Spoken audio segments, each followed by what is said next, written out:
My own brother publicly attached himself emotionally to the woman I plan to marry.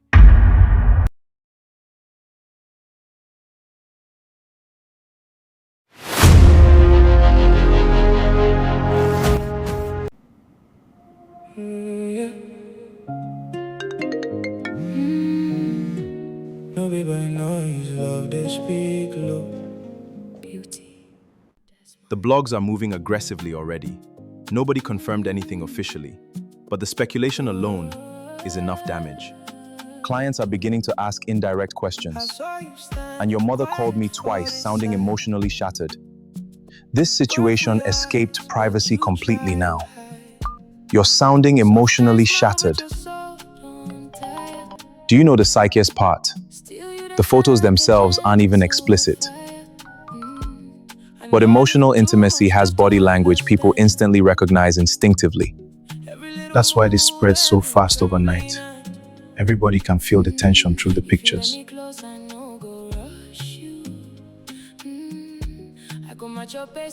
Then stop focusing on public embarrassment for 1 second and ask yourself something honestly. What exactly are you mourning most right now? The relationship itself? Your brother's betrayal? Or the collapse of control? All three. And maybe something worse too. Maybe I'm mourning the realization that I was emotionally absent longer than I admitted to myself. Because people don't emotionally drift this far overnight. Something had already been dying quietly.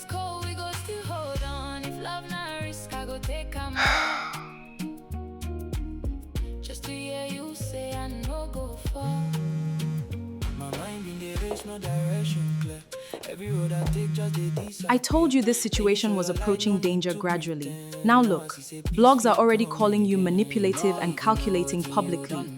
And social media always destroys women more brutally than men. You know that.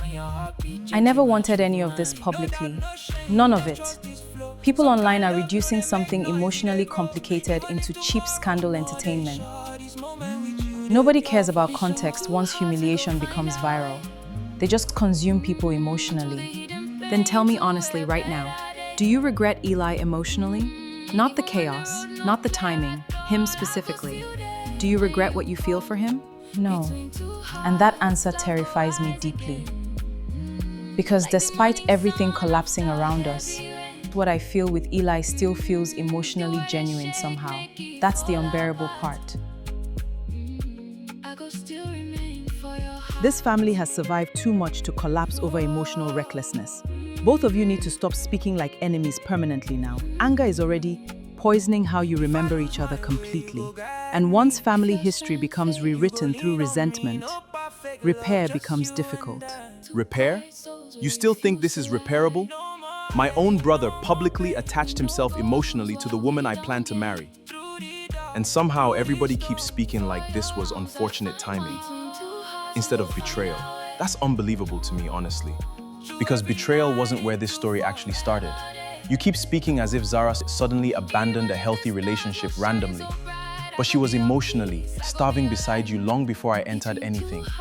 You just never respected emotional needs you personally didn't understand. No. What I didn't understand was how long you'd secretly been resenting me underneath everything. Because this stopped sounding like love weeks ago. Now it sounds personal, emotionally, like you finally found a way to wound me back. You really don't see it, do you? Everything was always yours first growing up. Attention, approval, celebration, expectations. I spent my entire childhood becoming emotionally invisible beside you quietly. That changes people internally. Eli, don't do this. Don't reopen childhood bitterness now just because emotions are high. Your father and I loved both of you differently perhaps, but never unequally intentionally. Intentions don't erase impact, Mama. Adrian succeeded loudly, so the family emotionally organized itself around him naturally. Meanwhile, I became the understanding son. Everybody expected to adapt quietly forever. Do you know what that teaches a child eventually? That their emotional needs are negotiable.